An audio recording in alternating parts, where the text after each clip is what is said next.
Welcome to Let's Talk Kenmore, a lighthearted podcast aimed at connecting our citizens to their local government and demystifying the role of government in the city of Kenmore. I am your host, Amber Clifton. In this episode, I sit down with the city's traffic engineer, Tobin Bennett-Gold, and the traffic engineer intern, Zeke Cohn. Tobin and Zeke provide a great explanation of the KAPE program as well as the KAPE expansion plan. Please enjoy this episode of Let's Talk Kenmore.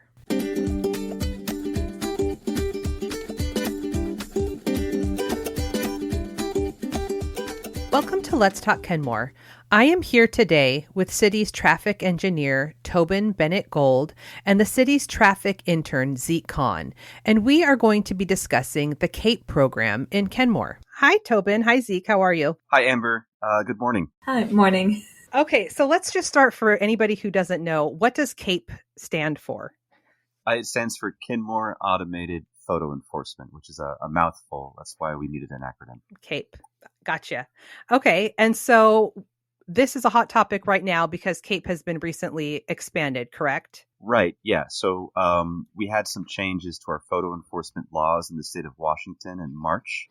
And so those have hit the books now. And we had to revise Kenmore's photo enforcement program almost no matter what we did. If we wanted to make any changes to the program, we'd have to make our program consistent with the new state laws. And so we looked at not only how could we change our existing program, but how we wanted to change our program going forward so that we could take advantage of the new allowances for photo enforcement and the new state laws this year to expand the safety benefit that KAPE has been offering in the first year that we've completed with our existing program.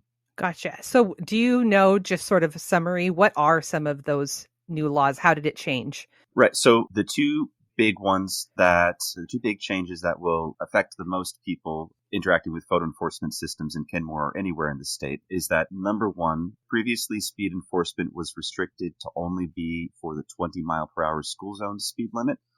There's some exceptions to that don't apply to a whole lot of people. But now the state law allows speed enforcement generally within certain restricted areas. It has to be within a mile of a school, or you have a limited amount of cameras, for example. But speed enforcement of the normal speed limit. So the 30 mile per hour speed limit, in addition to enforcing the school zone 20 mile per hour speed limit. So that could be located in a school zone. When the school zone is active, you have the 20 mile per hour speed limit, and we're enforcing that. Or when the school zone is not active, then we're enforcing, for example, the 30 mile per hour speed limit, or whatever the speed limit is the rest of the day, the rest of the year. So that's one of the changes that's statewide, but also a change to Kenmore's program. And the other change is that this speed enforcement doesn't have to be in a school zone. It could be within a mile of a school. So somewhere where there is never a 20 mile per hour speed limit, we could enforce the 30 mile per hour speed limit all day long. And it doesn't have to be in that short 600 foot long school zone area that's right there at the school crosswalk. So those are the two big changes that are really going to be visible from outside the program to people driving on the road. Other changes have to do with certain restrictions on how agencies are allowed to spend the money. The money is required to be dedicated to traffic safety activities. This is something that Kenmore's always done, in fact. So I like to tell our council that this is a case of Washington catching up with Kenmore. So there's a few other things that are like that as well. So identifying new locations requires an equity analysis now. This is something that Kenmore's always done, and this is something that's required for everybody now. A lot of other things that were included in Kenmore's program, like using speed enforcement or photo enforcement as a method of last resort. That's something that Kenmore has always done. That's reflected in the state law now. So it's really the expansion of the hours we're allowed to do enforcement and changes to the locations we're allowed to do speed enforcement. Those are going to be the changes that people in Kenmore notice about Kenmore's program. The other changes were already part of our program to begin with. Gotcha. Good for you for already kind of being ahead of the curve. Okay, so we have the school zone cameras. So what methodology do you use into determining where you're going to place these other non-school zone cameras? So there are two things we look at. We look at criteria, which is going to determine, is this a place where we even want to use photo enforcement at all? and then we look at ways to prioritize the eligible locations. So every location that might be a good fit for photo enforcement, we don't just do 10 new locations at once this year. That would be a huge expansion, and we don't want to move at that speed. But the criteria we look at are, number one, we have our criteria for speed management of any type. So we look to see if 15% of drivers or more are exceeding the speed limit by 5 miles per hour or more. So if we have 15% of drivers going 36 plus or 35 plus, then that would mean we want to do speed management if the speed limit is 30. So wanting to do speed management of some type is a criteria. We will not do photo enforcement in an area where we don't have speeds that are concerning to us. Another criteria is right now we're only considering photo enforcement for areas where we have vulnerable road users mixing with traffic. So, for example, pedestrians using mid-block crossings without a signal, like an RRFB, for example, doesn't require the cars to stop. It's not a control. They're yielding because the flashing lights are on. So we do consider that a mixed environment if we have those mid-block crossings. If we have bike lanes that aren't separated, Burke-Gilman Trail, for example, is completely separated from the roads that it runs near, but bike lanes that are on the pavement, those are not separated facilities. So where we have bicycles mixing with traffic. So of course, school zones meet all these criteria because we get lots of pedestrian traffic from our school commuters. We get kids and parents walking along the road, as well as, other residents in those neighborhoods. Right. They tend to be in very high bicycle and pedestrian activity areas. But we have other areas like that around Kenmore that aren't in school zones. And we do consider those, if they're meeting the criteria for where we're able to do photo enforcement, we do look at those locations where we have vulnerable road users mixing with motorized traffic. So that's the second criteria. When we prioritize things, we look at speed and we look at crashes. The trouble with looking just at crashes, which is where our minds go first, because the goal is to have fewer crashes and fewer crash injuries. But crashes are highly variable. So if you have a street where on average you get 10 crashes a year, some years you might see 3 crashes, some years you might see 7 crashes. So if you look at it on a year where you only see 3 crashes, it's hard to know, is that really high or really low, just because of the variability. So what we do is we look at speed also. If we have a lot of crashes, we definitely want to prioritize that location. But if we have a small number of crashes, we still might have the potential for a lot of crashes. Does that make sense? Yeah, absolutely. Not waiting until after something bad has happened, right. But being we want to be proactive. Yeah. We want to look at things that cause crashes, not just look at the history of the facility. Gotcha. Yeah. So one of the biggest things that causes crashes is speed. Speed has a tremendous effect on crash risk and on crash injury. When you're traveling too fast, you have less time to react. You have less time to bring your car to a stop or move your car to avoid a crash. And then if a crash does happen, a fast-moving vehicle carries a lot more destructive energy than a slow-moving vehicle. So we look at places where speeds are too high. So again, that was one of our criteria, that speeds are too high, but it's also how we prioritize things. So if we have 2 locations where speeds are too high, we're going to look at how much can we reduce speed and what's the crash reduction risk that we'll get from that speed reduction. And that's a big part of how we prioritize those locations. Yep, that makes sense. So back to school zones really quick, just out of curiosity, why is there not a camera at Kenmore Middle School? Well, so that goes back to photo enforcement being one of our treatments of last resort. We did the Walkways and Waterways project on 202nd and 68th that wrapped up a couple of years ago. And at that time, we reduced the speed limit from 35 to 25. And we included some traffic calming features in that project too. And in the end, we didn't hit our mark. People are still traveling much faster than the 25 mile per hour speed limit on that road. And I think there's more that we can do to reduce speeds on that road before we resort to photo enforcement. It could be an opportunity for chicanes. It could be an opportunity for speed humps or speed cushions. There's other things that we can do on that road to encourage lower driving speeds before we have to put those cameras out. We don't want our photo enforcement program to excuse us from being good engineers.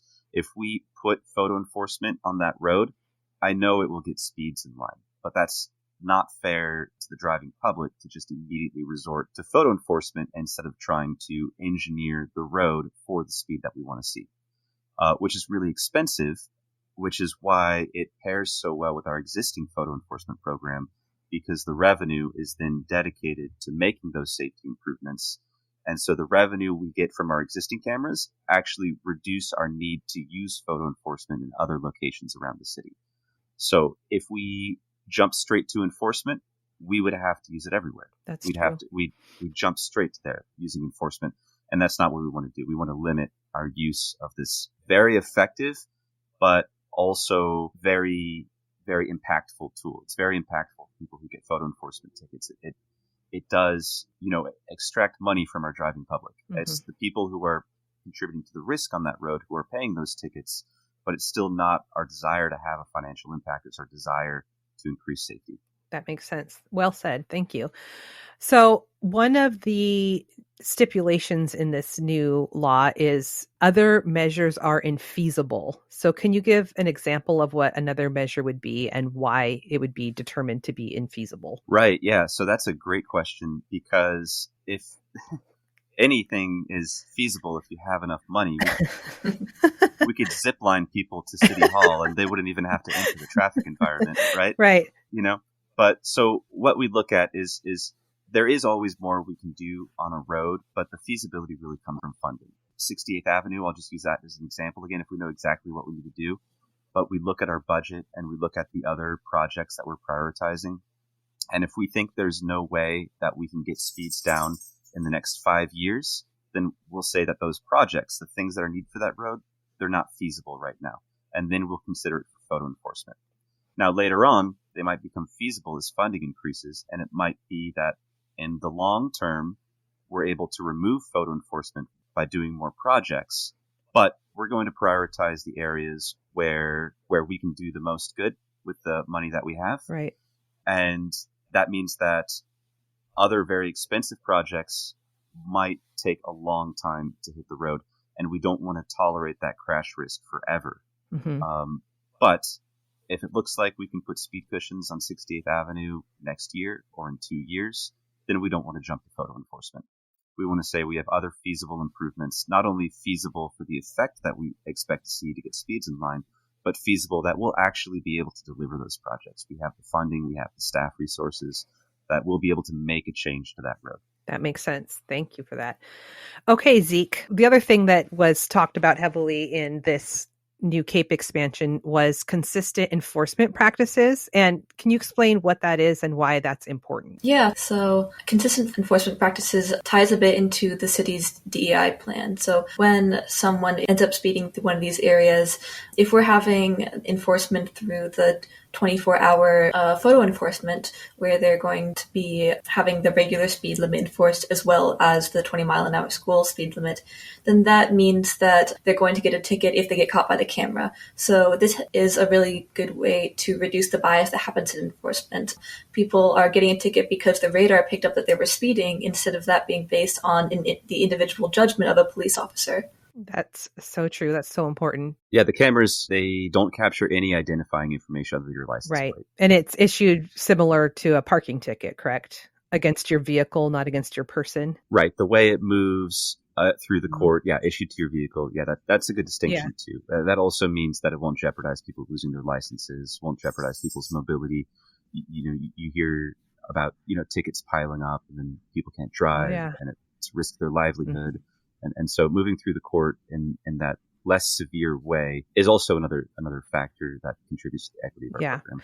So can you expand a little bit on either Zeke or Tobin on how KAPE follows the city's DEIA program? Yeah, as mentioned, one big thing it does is it's reducing the need for traffic stops, which is helping cut down on opportunities for bias in policing. Again, like Tobin mentioned, the personally identifying info is not going to be captured. It's just the license plate that's looked at per state law now with the updated laws. Having photo enforcement here also does a lot to help improve our and pedestrian safety and comfort, as well as reducing the reliance on vehicle ownership by making people more likely to walk or to take a bike, as well as basing our site selection off of safety. We'll end up targeting the same areas which would be prioritized for in-person enforcement so that we can use photo enforcement instead. In terms of supporting more equity, we know that low-income road users are disproportionately represented among those who are going to be walking or taking the bus or riding a bike as opposed to driving in a personal vehicle,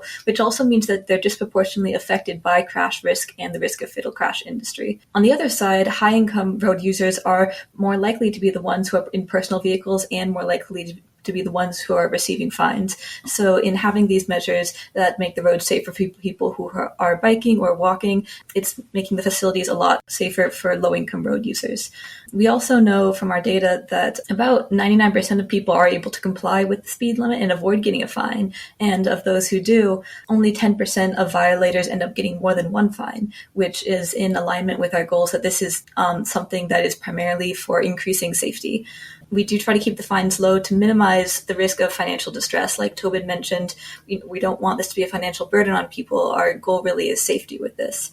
We have one of, if not the lowest fines in the region, actually, and there's a 50% reduced fine for low-income first offenders.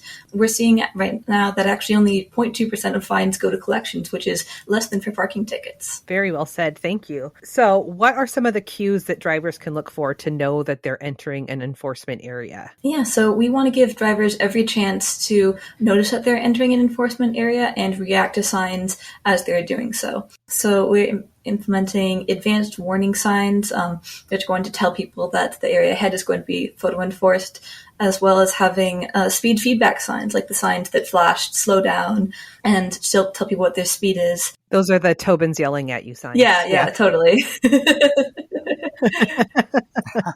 Yeah, and then also our speed feedback signs and some of the school zone flashers, like ones that say, so like speed limit is 20 miles an hour when lights are flashing, are all going to have signs on them that say photo enforced, that people have every opportunity to know that they're entering a photo enforcement area. These signs are also going to be placed so as to give the drivers ample time to notice and react to them, so that they have every chance to slow down before entering an enforcement zone. We don't want this to be a gotcha system where someone can accidentally drive into a zone or realize that they're entering a photo enforcement area and then drive right past the camera. We want to give people every possible chance to see up ahead that they're going to be entering a school zone and entering a photo enforced school zone and have that time to safely slow down before they get there.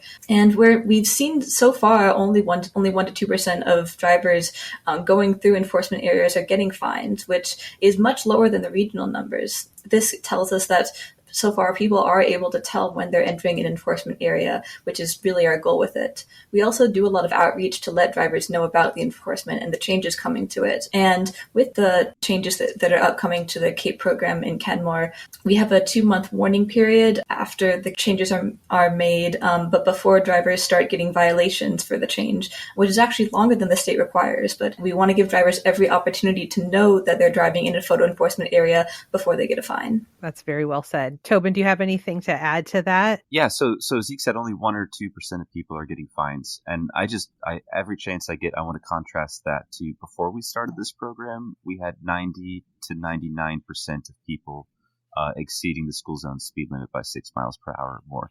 So from 99% to 1%, it's been just incredibly effective. And that's one of the reasons we're expanding our program, because we've seen what a powerful tool this is, how effective it is.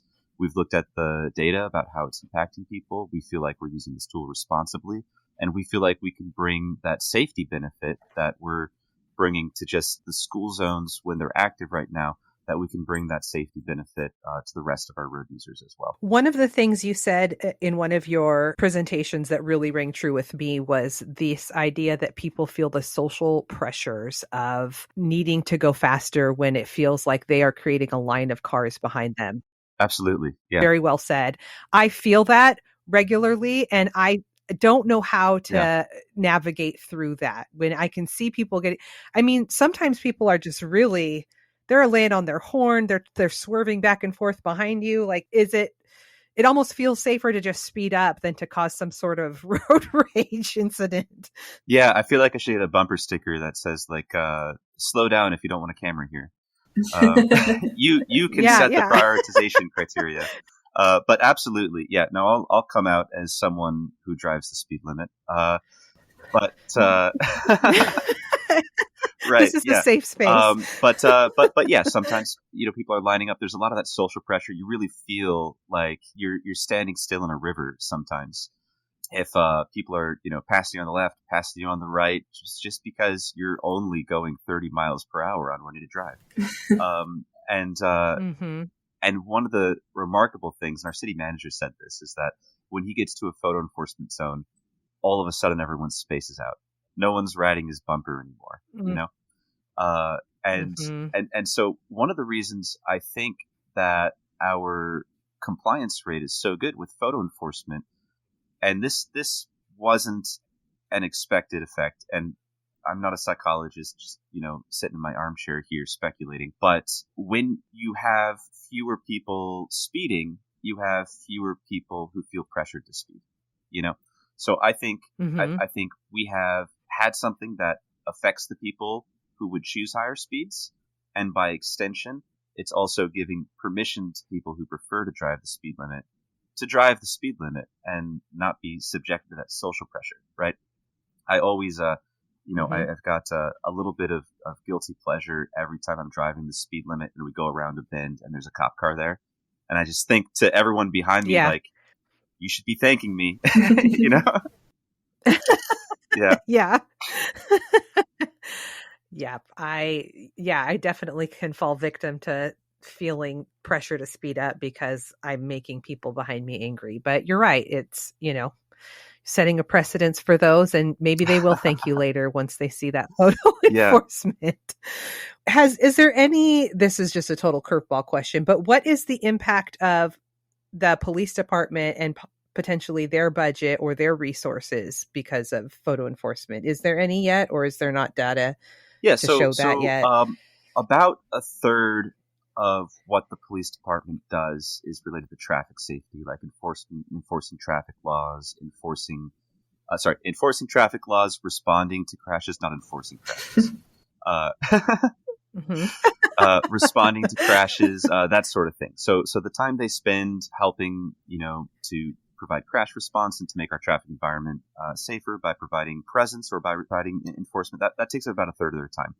And so when the law requires us to spend our photo enforcement revenue on traffic safety related activities, about a third of what the police do is traffic safety activities. So some of KAPE's revenue does contribute to our police contract. It doesn't contribute to the whole police contract because, responding to a, break and entry is not a traffic safety activity, But yeah, so the police are our partners, and reviewing photo enforcement infractions is a big thing the police do as well. So they're a part of how the system works. They look at all the infractions before they get mailed to anybody to make sure that they were speeding. Everything happens after review. Every ticket is reviewed. So there is that financial relationship that this does fund some of what we spend on policing, not all of what we spend on policing. And that does offload what the city's general fund spends on policing. So it does have a benefit to the city's budget in that way. The general fund before KAPE, used to pay for everything, not just policing, paid for our traffic safety projects. Anything that was traffic safety and wasn't grant funded just came out of the city's budget. And one of the things that I really like about photo enforcement, because the traffic safety budget is my budget, is that with KAPE, right. I know that my budget is not up for grabs for spending on other city services. I don't have to compete with other valuable services. You don't have to choose, do you want parks or safety? Because we have a dedicated revenue from KAPE to fund our traffic safety now, you can have parks and safety. So it's safety and now instead of safety or. And so for this expansion of cameras going in sort of non-school zones, when can we see that actually taking effect? So we had this in our recommendation to council this year. We gave them several locations that we believed should be prioritized. 2 of those locations were outside of school zones, kind of 4 of them. We recommended that 170th, kind of east of Rhododendron Park, near the bottom of the hill as you go north down Simons. That was one location where we'd like to do some speed management, but we said we want to hold off on that actually, because we have this project to improve channelization, put in that bike lane buffer, put in those flexible delineators. And for those of you who are listening to this now and not in the future, those flexible delineators are going to get fixed. So we told council we were looking at this, but we wanted to wait and see because we also had a speed limit reduction going in on Simons Road, and we anticipate that photo enforcement is going to be needed there, but we wanted to give the safety project a chance to work. So if the speeds that we're seeing next year near 170th, near the north part of Simons Road, if they're still concerning to us and if they're still our highest priority for speed management, then that will probably show up in our recommendation to council next year. So these are potentially feasible measures being implemented first. Right, exactly. Yeah. And then after this project that we're doing right now, we're kind of out of any treatments that we can provide and afford in the next 5 years, which goes back to, what's feasible, what's not. So we'll be out of feasible interventions that we can do outside of photo enforcement after this project is wrapped up. Another recommendation that we did make was Juanita Drive south of 170th. So that kind of straight corridor there north of the curves and south of the bridge. We did a lot of work there with the Walkways and Waterways project. We saw a lot of benefit from those changes, but we're still seeing people drive too fast. And it is one of the highest crash areas in Kenmore, not only for motor vehicles, but for cyclists as well. So that area is a high priority to me to get some speed management in there. And that was a recommendation that I made to council this year. Council's decision was to stick with our school zones for now because the 24-hour enforcement was a new thing.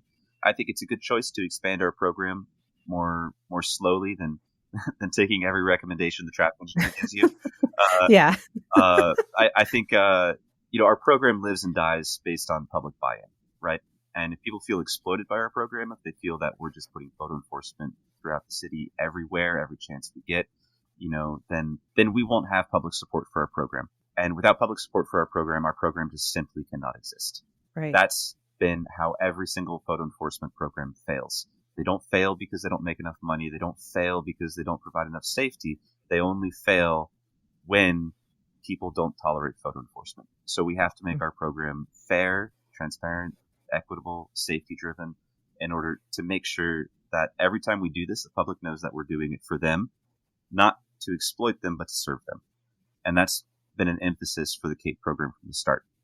So all that is to say that I think expanding at the rate we're expanding, I think it was a good choice that council made. That said, it is likely that we will continue to expand the KAPE program, possibly every year. It'll come down to council direction. All the locations are approved by council. It's not at my discretion. I just make the recommendations. It goes back into our equity considerations. It doesn't feel good to have 2 or 3 or 4 chances to get a photo enforcement ticket on your way to work. So I don't love the idea of relying on photo enforcement at several points in the same corridor. There are some other solutions that we're looking at to expand the effectiveness distance-wise of photo enforcement. That's something that we'll maybe talk to council about next year. It's still cooking right now, so I can't talk about it much, not without getting really technical anyway. But there are locations in North Kenmore as well that we're looking at.